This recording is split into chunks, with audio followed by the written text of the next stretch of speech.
Hello guys and welcome to a new brand video. In today's tutorial, I'm going to show you how to find releases on GitHub.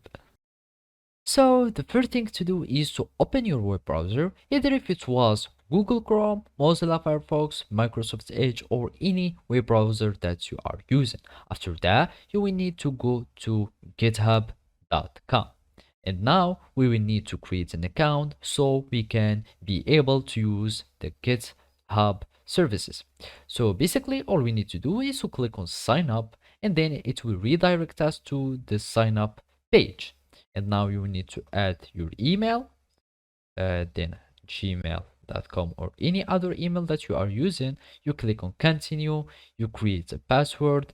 So if it was anything like that, you click on continue and then you will add a username, for example whatever the username was.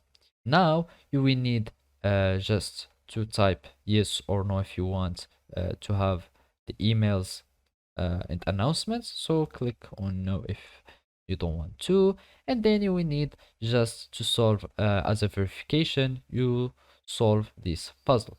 So we start this puzzle, identical objects, we do like this, and then you will do like that, and then you will create an account.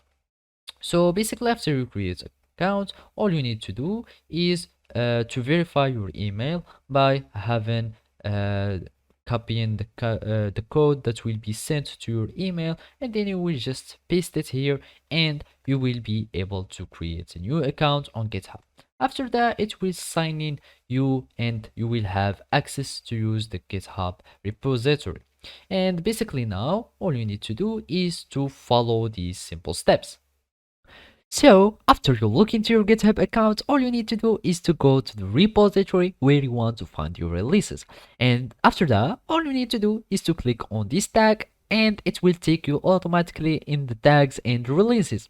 And basically you need just to click on releases and here you will find all the releases on your repository.